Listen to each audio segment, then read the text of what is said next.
Welcome, listener. I did want to make a quick disclaimer. If you come across this story and have not yet listened to If You're Armed and at the Glenmont Metro, Please Shoot Me, I highly recommend you do listen to that one first, as these two stories are connected. Listening to this one prior to that one will ruin that story, so I will provide the link in the description of this video for you to listen to that one first. Enjoy.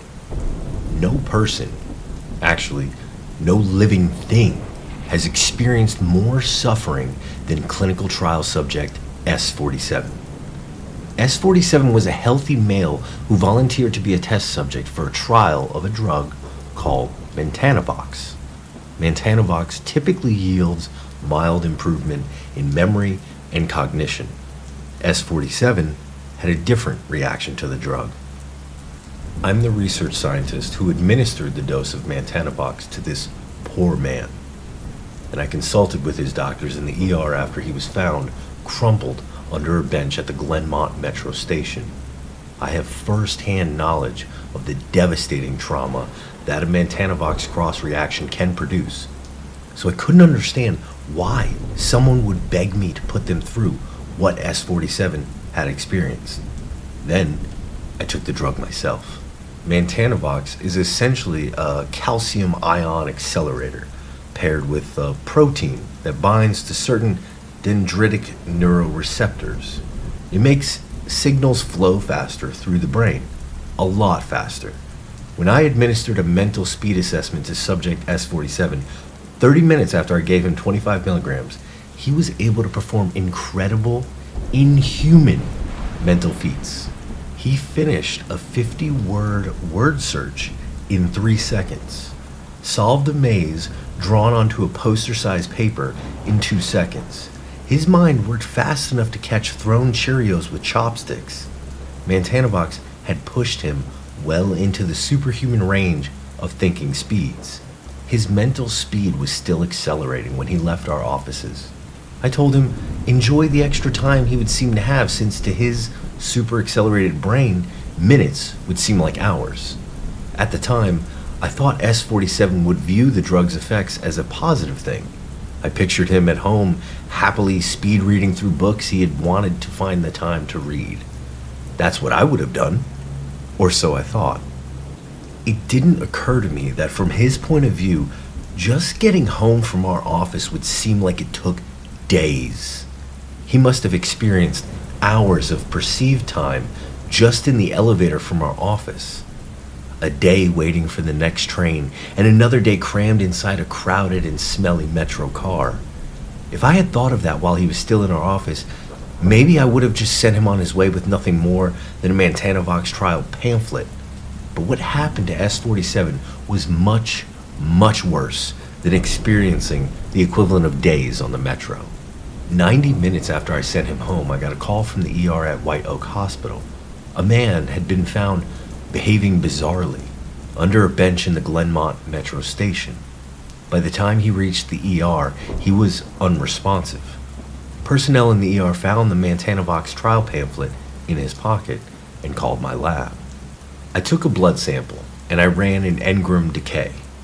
I'm oversimplifying the neuroscience here, but basically the cells in a conscious brain continuously make new connections and tear down existing connections.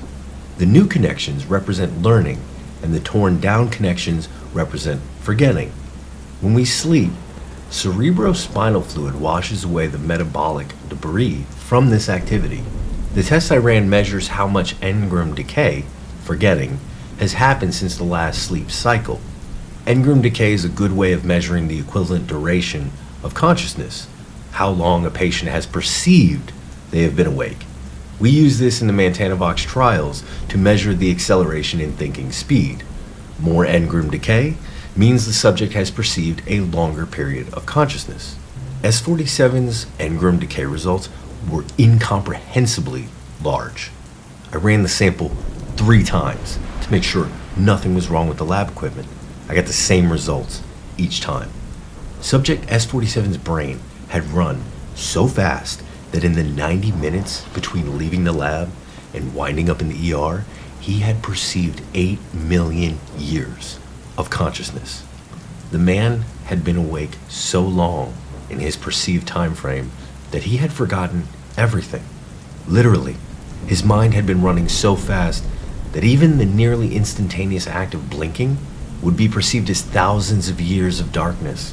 From his massively sped up perspective, his view of the metro station from under the bench must have been an eternal, unchanging scene. The near complete lack of mental stimulation he experienced and the 8 million years of perceived time were utterly devastating. His brain tore itself down in an act of forgetting. The ER sent me an fMRI scan. His cortex had no activity. His gray matter was essentially a collection of disconnected neurons.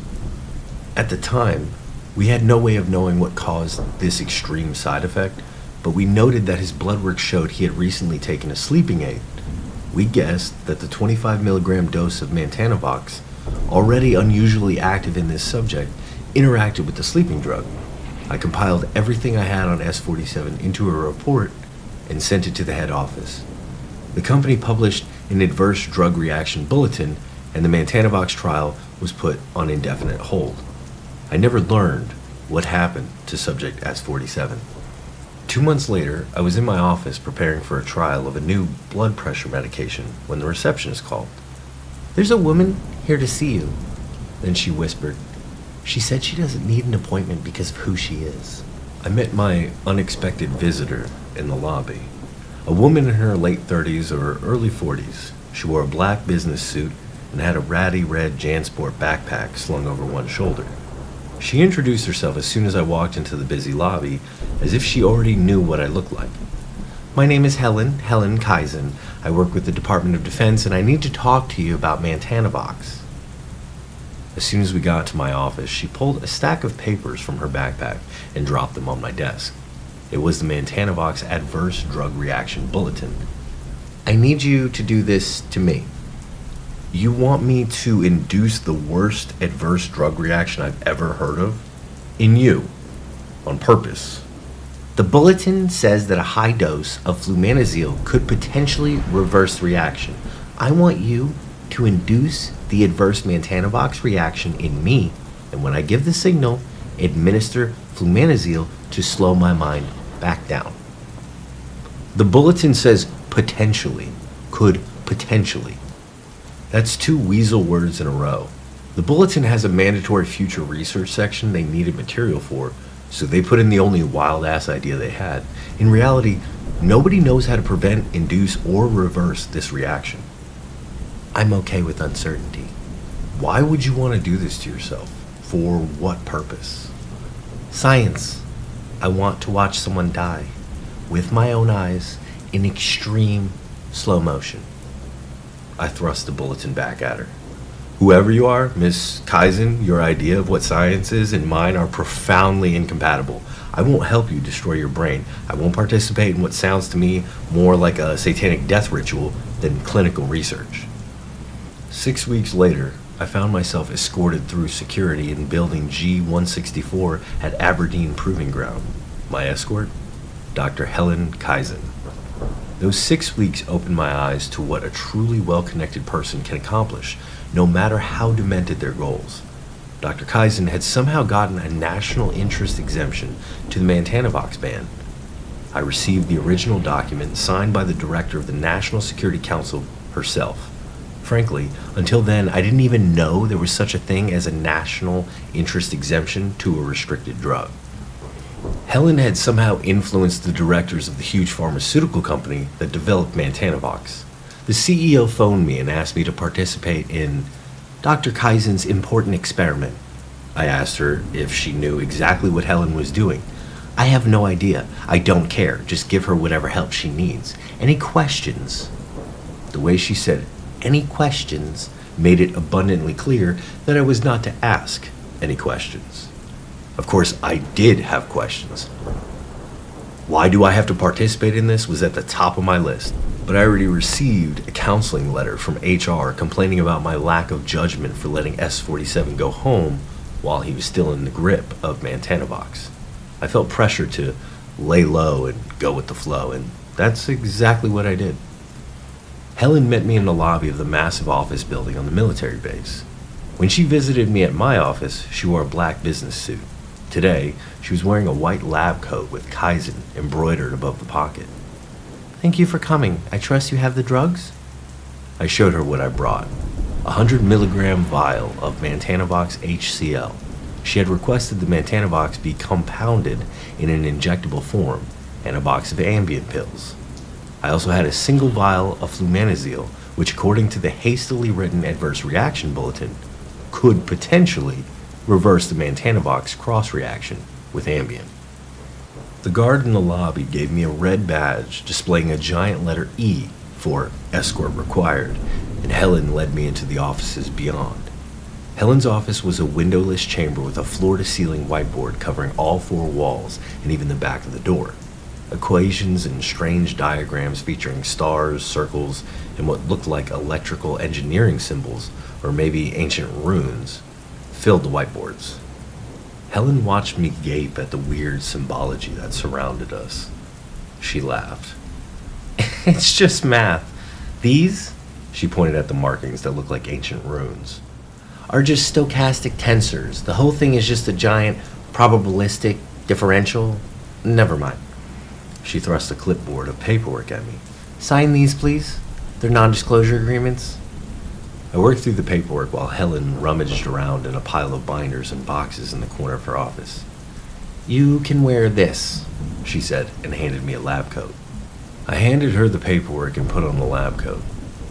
"You're going to destroy your brain, you know. The patient who had the cross reaction was left with a completely unconnected cortex. There's no coming back from that." "Thank you for your concern, but I have a plan." I sighed. This was really happening, and I was a part of it. "What's the plan?" "I'm going to predose with the sleeping aid. I will also take 50 milligrams of dexamphetamine so I don't fall asleep. Then we wait." "Wait for what?" "We wait for the test subject to die." When Helen visited my office and told me she wanted to watch someone die, I thought she was a lone lunatic. Someone who did their own research. You know what I mean. I was completely wrong. Whatever Helen was up to, it had the full support of important people. The head of the frickin' NSC signed the National Interest Exemption Memo. And apparently, it is in the national interest to overdose Helen on an experimental psychoactive drug and let her watch someone die.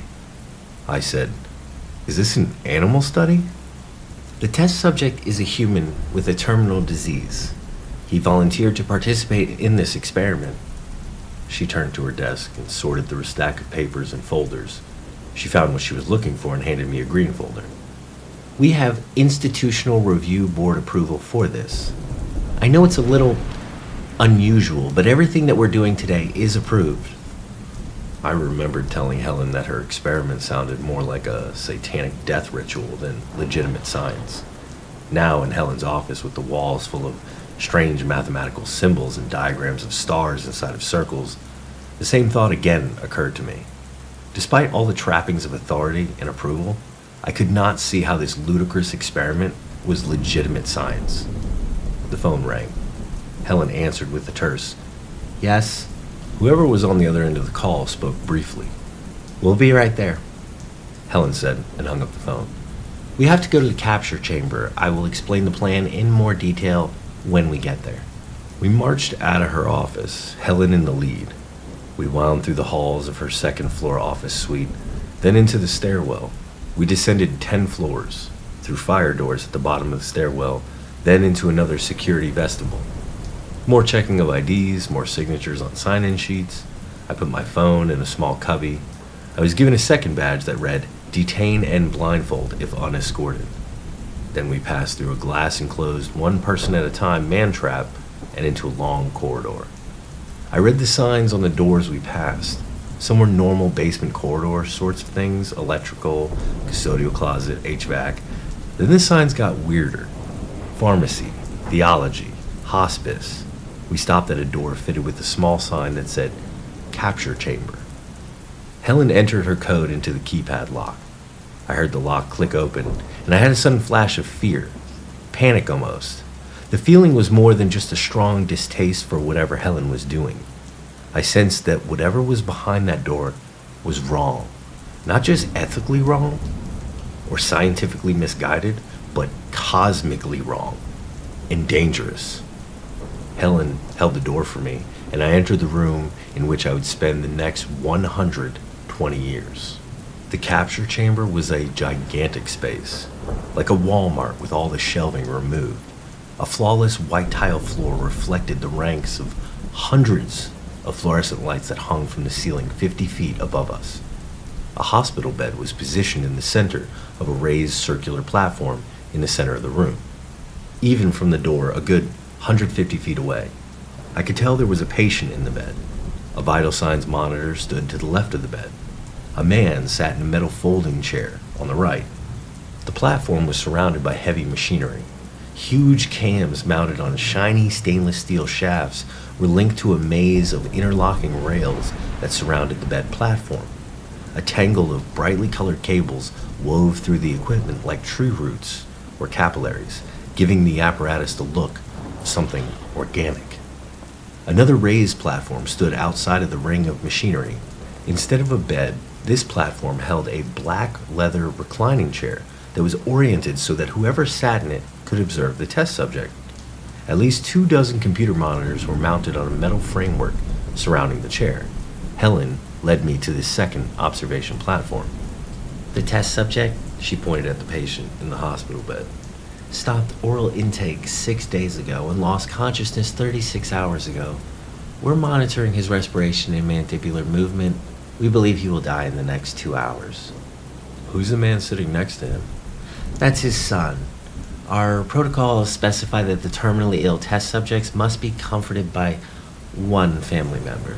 Because both the test subject and the family member must have top secret clearance, finding test subjects that match the protocol criteria is quite tedious.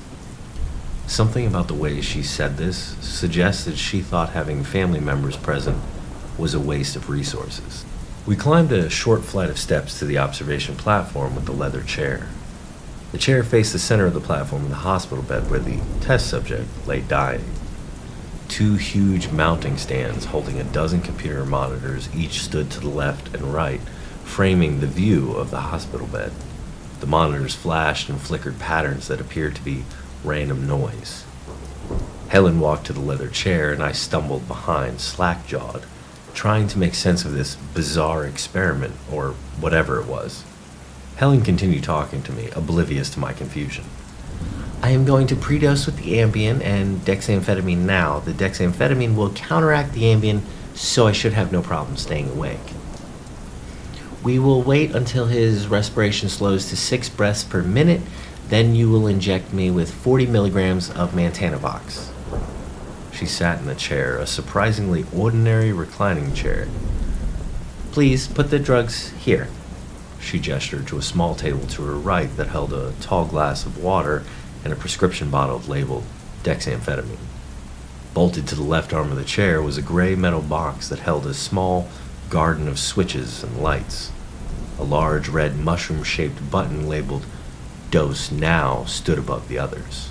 Once the test subject dies and I have observed what I need to see, I will press the Dose Now button and you will immediately inject me with 200 milligrams of Flumizine. She pointed to her left shoulder. A small square of fabric had been cut out of the lab coat, exposing her shoulder. This is where you will inject the Mantanovox. You will inject the Flumizine directly into my neck. I will need it to act as rapidly as possible. Helen, did you actually read the bulletin about S-47? He perceived being conscious for 8 million years. His mind was gone when he got to the ER, completely devoid of cortical connections. His suffering was unimaginable. I've done the math, she replied testily. With the dosage I'll receive, I expect to experience only 300 to 500 years of consciousness. It should be a nice break, frankly. A nice break? Nice. 500 years? Years of just sitting in this chair watching a corpse while these monitors flash noise at you? Those monitors are displaying reading material. That one, she pointed to the upper left monitor on the right side bank of crazily flashing screens, is displaying Wikipedia pages at the rate of 500 per second. That one, next to it, is scrolling through 20,000 works of English literature at 500 pages per second, and so on for the rest of the monitors, news archives, scientific publications, social media, and so on. We bought special monitors with a 500 hertz refresh rate just so we could display information fast enough. I stared at the two banks of flashing screens. I couldn't perceive anything but painfully bright flickering. You're gonna read for 500 years while you also observe that poor man over there? And catch up on a few emails. She rotated a computer keyboard out of a slot in the arm of the chair. Let's get ready, shall we? She produced a headset from the pocket of her lab coat and put it on her head. This is Helen Kaizen. This is the audio record of Observation Activity 50 Hour. Observation 50 Hour. How long had she been watching people die in this bizarre room? Helen continued talking into her headset. Current time is 14:23. I am pre-dosing with 1 Ambien and 50 milligrams of dexamphetamine. She popped an Ambien out of the blister pack and downed it with a swallow of water. Then she took 2 pills from the dexamphetamine bottle and swallowed them. She pressed a few keys on her keyboard, and one of the monitors in the bright bank of screens stopped flickering and instead displayed a standard computer desktop background. Helen clicked on icons and slid windows around the screen. When she was done, the screen held 3 windows. At the top of the screen was a data strip slowly updating graphs of what I assumed were the test subjects' vital signs, blood pressure, respiratory rate, blood oxygen, and so on. Below that was Helen's email inbox, 1,478 unread items, and a word processing window open to a blank page. I understand that once Mantanovox kicks in, the audio energy will be attenuated to the point where I cannot hear anything. I will not have enough fine muscle control or breath control to speak, so I will type my observations and anything else I need to communicate here. She moved the mouse cursor to the word processing window. Please keep an eye on it as we proceed. It will be the only way I have to communicate. We waited. Helen ignored me while she read and wrote emails. The patient's respiration slowly decreased. I wandered off the observation platform to get a closer look at the machinery surrounding the patient. Stay away from that area, Helen shouted at me. I'm going to start the capture sequence soon, and there are a lot of mechanical hazards present when it's operating. Feeling like a chided child, I sauntered to the short flight of stairs leading to the platform with the hospital bed. Aside from Helen, the dying man and his son were the only 2 people in the huge room, or chamber, or whatever. The test subject was an emaciated man who looked to be at least 90 years old. He slept. Rather, he was in a state of unconsciousness that did not look at all restful. His bony, withered body barely made a dent in the soft mattress of the hospital bed. Bruises up and down both arms betrayed a long battle with disease that required a lot of intravenous medicines. Hey, I said to the son, a middle-aged man sitting next to the patient. He looked up from the book he was reading.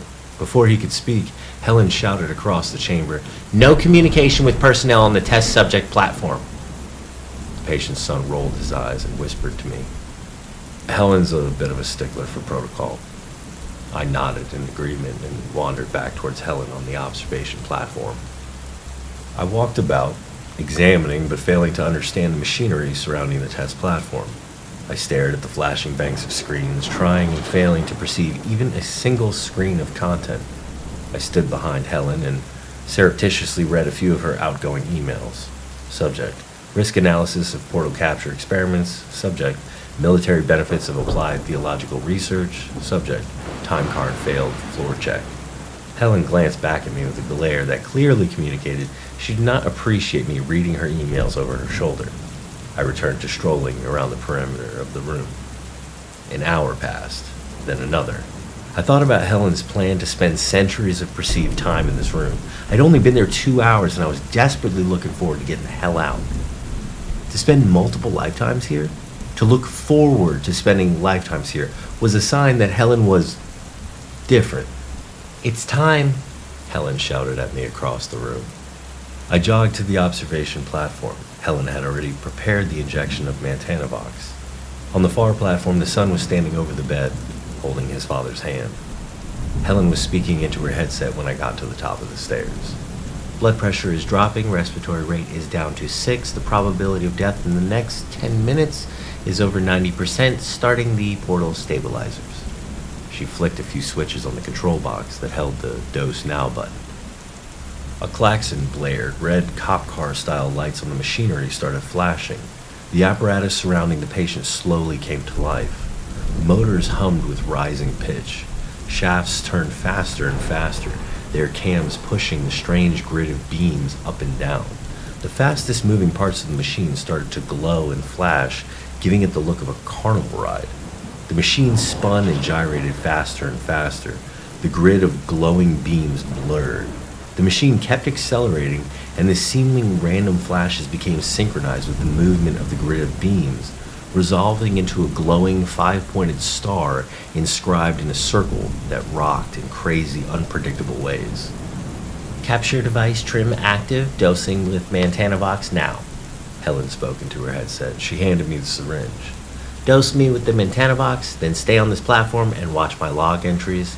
And what happens when I press the Dose Now button? 200 milligrams of Flumizil in the neck. Yes. Prepare the injection now. There must be absolutely no delays when I press the button. I took the syringe of Mantanovox from her. You're probably not going to survive this, you know. You will suffer terribly for what you perceive as centuries. Eventually, your mind will tear itself down in a catastrophic act of forgetting. I'm aware of the risks. Inject me. I did. Helen was quiet for a minute.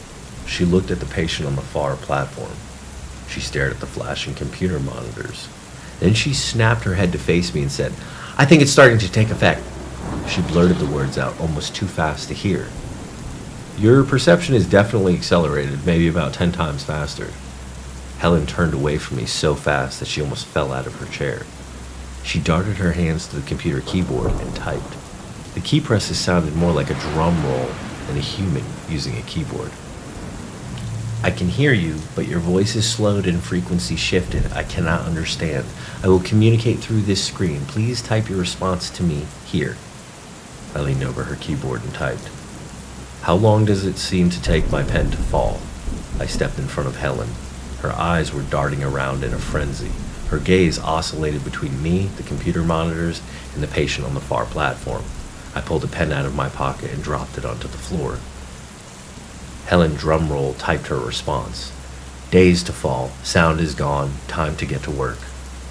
Helen did exactly what she said she would do.